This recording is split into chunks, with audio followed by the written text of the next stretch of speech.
Dear students, today we are going to discuss John Milton's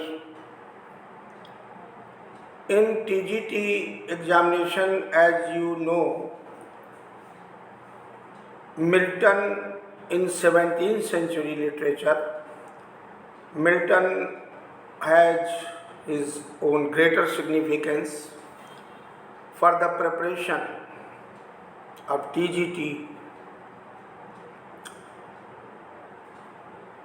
17th century के इतिहास में, जिसको प्यूरिटन एज, मिल्टन एज के नाम से जाना जाता है, उसके क्वेश्चंस, ऑब्जेक्टिव क्वेश्चंस टीजीटी परीक्षा में पूछे ही पूछे जाते हैं। तो सबसे पहले हम लोग पहला क्वेश्चन देखते हैं, who is the heroine of Comus. तो कामस की जो हीरोइन थी वो एलिस थी। कौन थी? एलिस। इसमें पूछा गया है तो इसका ए ऑप्शन है, एलिस। उसके बाद next question, Samson Agonistes is a, देखिए classical tragedy comedy, classical comedy, none of these. 4 option है। तो सैमसन एगोनिस्ट जो पैराडाइज रेजेंट का पार्ट है वो क्लासिकल ट्रेजी कॉमेडी है। पैराडाइज रेजेंट चूँकि बाइबलिकल थीम पे है तो क्लासिकल ट्रेजी कॉमेडी के रूप में जानी जाती है, इसलिए इसका ऑप्शन होगा बी। आइए क्वेश्चन थर्ड देखते हैं, Who is in the prison of the Philippines in Samson agonist. अब जाहिर सी बात है कि प्रिजन में कौन था फिलीपींस के कारागार में। तो सैमसन एगोनिस्ट ट्रेजेडी में सैमसन स्वयं कारागार में था, और चूँकि यह एक ऐसी ट्रेजेडी है जिसमें मिस्टर जॉन मिल्टन अब जो ब्लाइंड है, 16, आप जानते हैं कि 53 में वो कम्प्लीटली ब्लाइंड हो गया था। तो लगभग 1652-53 में एट द एज ऑफ 44, तो इसमें एक्चुअली उसका अपना जीवन, पर्सनल लाइफ रिफ्लेक्ट हो रहा है। पहला विवाह 1643 में मैरी पावेल के साथ हुआ, सेकंड जो है वो 1656 में कैथरीन वुडकॉक के साथ हुआ, और अंतिम 1656 में एलिजाबेथ मेंसल से हुआ। तो इसका जो पहला विवाह मैरी पावेल, वहाँ वो 1643 में हुआ। तो इसका जो जीवन है वो बड़ा, उसकी पर्सनल लाइफ बहुत ही स्ट्रगल से गुजरी। तो ये जब अंधा हो गया तो अंधेपन के कारण ये बहुत दुखी हुआ। जैसे वो अपने को कारागार में मानता है, जैसे सैमसन कारागार में परिस्थितियों बस वैसे कारागार। उसकी पत्नी डेलिला उसको पीड़ित कर रही, तो कैथरीन वुडकॉक का रोल भी उसके प्रति प्रतिकूल है। तो अपनी व्यथा को सैमसन एगोनिस्ट ट्रेजेडी के माध्यम से पर्सनल लाइफ को व्यक्त करता है, इसलिए इसका सैमसन एगोनिस्ट। लेकिन ये जो मैंने आपको बताया ये समझ लीजिए, सैमसन का चरित्र और स्वयं कवि का चरित्र एक दूसरे के रिफ्लेक्शन है। इसके बाद हम लोग आते हैं क्वेश्चन नंबर 4 में, who is the wife of Samson in Samson agonist. तो उसका नाम था डेलिला, इसलिए इसका सीधा सपाट उत्तर होगा सी। इसके बाद question number 5. Who proved to be false to Samson in Samson Agonis? तो चूंकि इस ट्रेजेडी में उसकी पत्नी टेलीला जो है वह उसके प्रति जो है अनफेथफुल हुई, इसलिए डेलीला इसका आंसर होगा। क्योंकि फिलिस्तीन से वो चूँकि उसका अपना जन्म फिलिस्तीनी परिवार में हुआ और सैमसन ये चूँकि ये पूरी ये क्रिश्चियन है, तो अब दोनों के बीच में जो रिलीजियस जो दूरियां हैं, यानी धर्म के आधार पर भी डिफरेंसेस हैं, तो वो सारे यहाँ पर मिल्टन ने उनको एग्जिबिट किया है।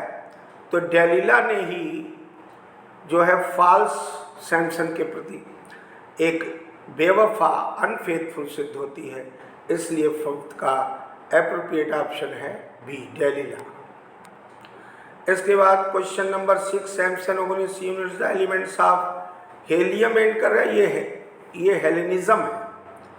हेलेनिज्म जो होता है उसको आप समझ लें, जो ग्रीक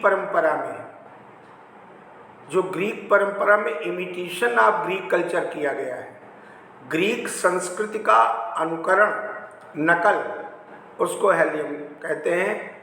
और एंड सैमसन एगोनिस्ट में दोनों एलिमेंट्स मिलते हैं, हेलेनिज्म और प्यूरिटनिज्म का, इसलिए इसका एप्रोप्रिएट आंसर होगा ए। क्या होगा? ए। इसके पश्चात क्वेश्चन नंबर 7 को देखें, how gladly would I meet mortality my sentence and be earth insensible, how glad would lay me down as in my mother's lap। ये लाइनें पैराडाइज लॉस्ट की हैं, इसलिए इसका एप्रोप्रिएट ऑप्शन होगा बी। क्या होगा? बी। इसके पश्चात who wrote on the morning of Christ nativity, तो ये तो स्पष्ट है कि मिल्टन का है, इसलिए इसको मिल्टन 1629 में। उसके बाद Milton's Comus is a pastoral elegy a masque and ode lyric, ये एक मास्क है मिल्टन का कामस, जो लीजेंडरी अर्थात इसमें भी बाइबल के आधार पर जो पौराणिक कथाएं हैं उसको आधार मान करके जॉन मिल्टन मास्क, जिसमें जो एक्सटर्नल अपीयरेंस हैं व्यवहार में अलग, इंटरनल अपीयरेंस व्यवहार में अलग, मन में कुछ ऊपर से कुछ, इसलिए मुखौटा, इसके माध्यम से कवि ने ये बात स्पष्ट की है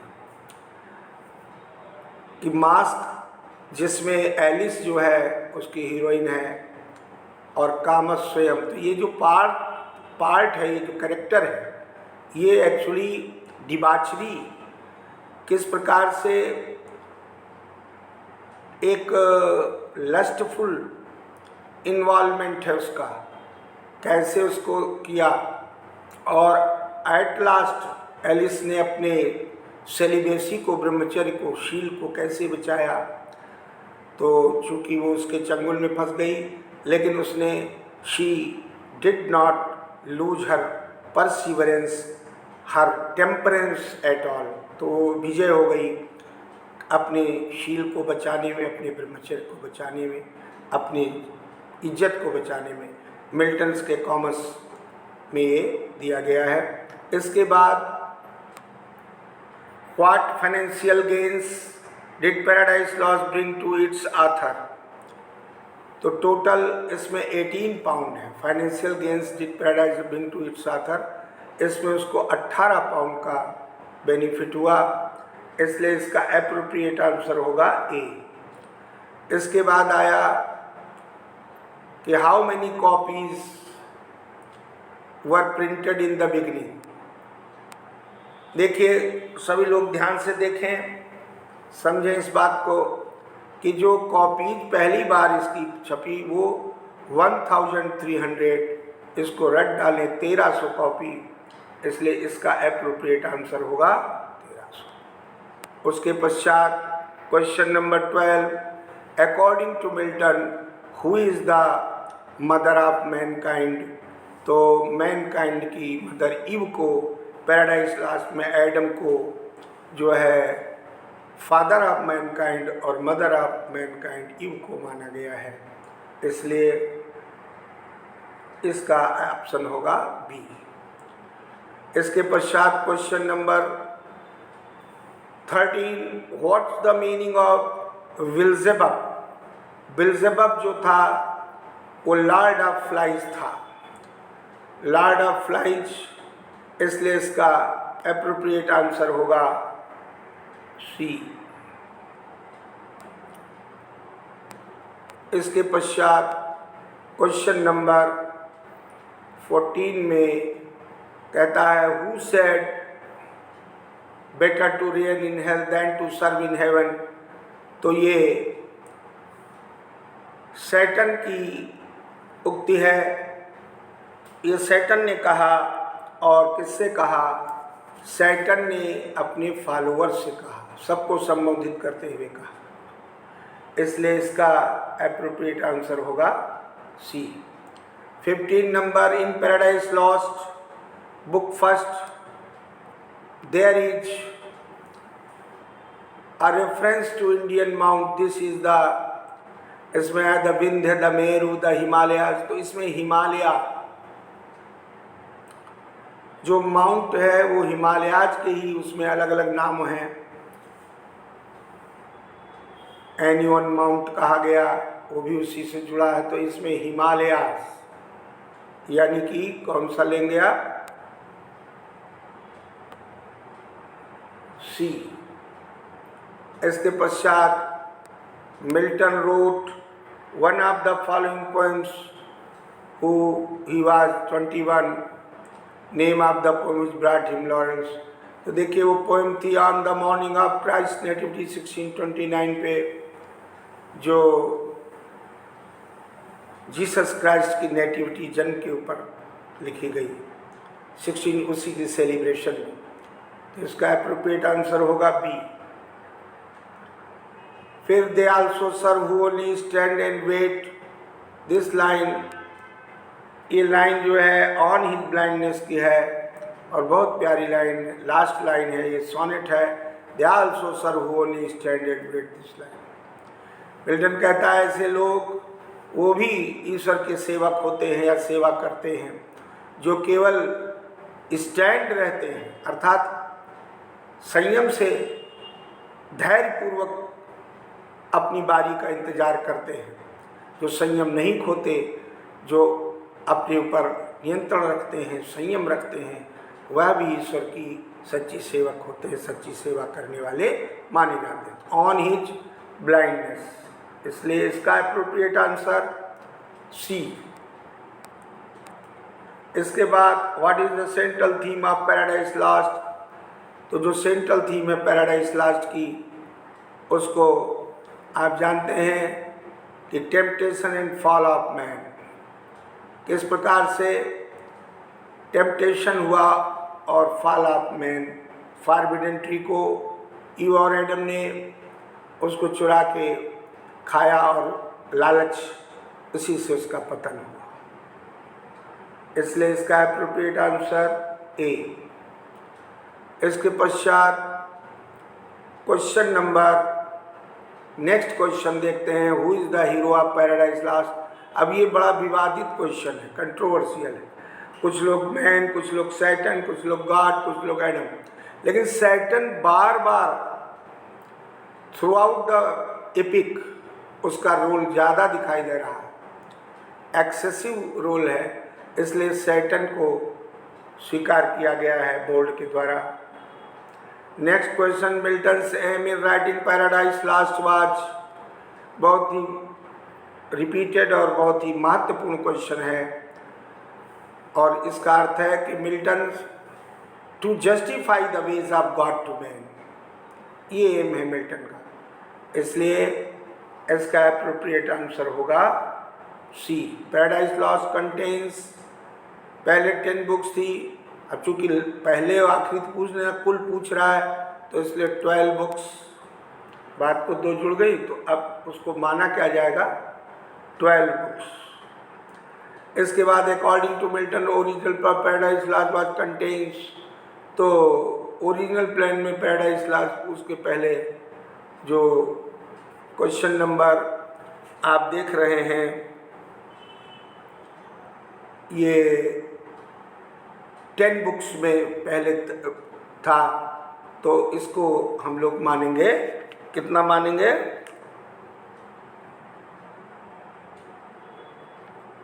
10, यानी कि ए। उसके बाद में कुल हो गई 2 और जुड़ गई और 12 हो गई। According to Addison, who is the most sublime unyielding and exalted character of Paradise Lost, तो जो झुका नहीं किसी के सामने वो कौन था, वो था सैटर्न, वो था सैटर्न, इसलिए इसका डी। उसके बाद what is the name of Satan's place, उसका नाम था पेंडेमोनियम, महल का नाम था पेंडेमोनियम। फिर who is the architect of Satan's, Mulciber, कौन था मलसिबर। इस प्रकार से अब क्वेश्चन 26 में आते हैं, कहता है hell gates in Paradise Lost are guarded by sin और डेथ, सिन और डेथ के द्वारा ये सैटर्न के जो हेल के पहरेदार थे, डॉटर और सन के रूप में, सिन एंड डेथ, इसलिए इसका एप्रोप्रिएट आंसर होगा सिन एंड डेथ। फिर who are 2 angels in book 4 of Paradise Lost, तो देखिए बुक 4 में पैराडाइज लास्ट में इथूरियल है और जेफान है, तो इसमें जेफान नहीं, उसी को नाम एजेजल जो लिखा है वही माना जाता है, जेफान कहो या एजेजल कहो, इसलिए इसका एप्रोप्रिएट आंसर होगा ए। इसके पश्चात question number 28, name the angel sent by God to warn Adam of Satan's plan to attempt Adam, तो आपको बता दें कि एडम सैटन्स के प्लान को, जो एडम और यू को लालच में फंसाने का था, उसके चेतावनी देने के लिए रैफेल को भेजा गया, गॉड ने भेजा, इसलिए इसका एप्रोप्रिएट आंसर होगा Raphael. In which book the Saturn turned himself serpent, तो सरपेंट के रूप में आप लोगों को पढ़ाया, बुक 9 में वो सरपेंट का बेस रखता है, किसका रखता है, सरपेंट का, बुक 9 यानी सी। Thy soul was like a star and dwelt apart thou hadst a voice whose sound was like the sea, who said and where। तो ये वर्ड्सवर्थ ने सोनेट में कहा, ऑन मिल्टन सोनेट में, इसलिए इसका एप्रोप्रिएट आंसर होगा ऑन मिल्टन। उसके बाद अगला क्वेश्चन आया, at thy heart the lowliest duties on herself did lay, the lines are about Milton who said and where, तो वर्ड्सवर्थ ने इन सोनेट ऑन मिल्टन में ये भी लाइनें कही हैं, इसलिए इसका C option. Next 32 question number, the ode on the manuscript nativity was begun on Christmas day 1629, यानी ए। अभी भी चर्चा किया था आपसे थोड़ी देर पहले, हु आज मिल्टन मास्टर मिस्टर अपना गुरु मानता था स्पेंसर को, किसको मानता था, स्पेंसर को। इसके पश्चात in the sonnet methought I saw my late espoused saint Milton celebrate his, इसमें मिल्टन सेलिब्रेट करता है कि मैंने सोचा और मैंने देखा हमारी जो दिवंगत धर्मपत्नी है स्पाउस, कहता है Milton celebrate his second wife. Hindustan में thought I saw my late spouse said, ये बात उसने कैथराइन वुडकॉक की अंधेपन के बाद जिससे विवाह किया था, इसलिए इसका एप्रोप्रिएट आंसर क्या होगा? Second wife. इसके पश्चात who commented on Milton saying this man cuts all out and ancient too. ये जो कमेंट की गई है मिल्टन के ऊपर, ये कहते हुए कि this man cuts us all out, यानी ये व्यक्ति मिल्टन जो है कट हम सबको कट कर देता ऑल आउट माने सभी बाह्य चीज़ों से, एंड द एंशियंट टू और प्राचीनता से भी। ये टिप्पणी ड्राइडन क्रिटिक ने की थी। इस the meaning of L allegro is melancholy or sad man, the heavenly man after death, the joyous of happy man। और तो मैंने आपको बताया था कि इसमें जो एक चीयरफुल मैन जो एल एलेग्रो और जो एल एल पेंजरेजो है वो मेलनकोली और सैड मैन है, तो इसका the joyous are happy man. और उसके बाद आज की चर्चा का question number 37, which poems of Milton are joyous almost Elizabethan character. तो जो मिल्टन की कविताएं हैं जिसमें प्रसन्नता का ज़्यादातर वो किया गया एलिजाबेथन इन कैरेक्टर। हार्टन पोएम्स में जो हार्टन पीरियड था उस पीरियड में जॉयस ऑलमोस्ट एलिजाबेथन कैरेक्टर है, इसलिए इसका एप्रोप्रिएट आंसर क्या होगा? ए। वैसे इसमें 4 ऑप्शन थे उसमें, लेकिन ये poems written during war none of this से कोई मतलब नहीं। हार्टन पीरियड में हार्टन पोएम्स में जॉयस यानी प्रसन्नता का एक जो दौर था उसके वह अभिव्यक्त किया है। इसलिए आज हम लोग इतने क्वेश्चंस देख करके नेक्स्ट वीडियो में शेष क्वेश्चन करीब नियर अबाउट 200 क्वेश्चंस डिस्कस करेंगे। Hopefully if you are firmly determined regarding preparation for competition, these questions will be very beneficial regarding preparation. Thank you very much.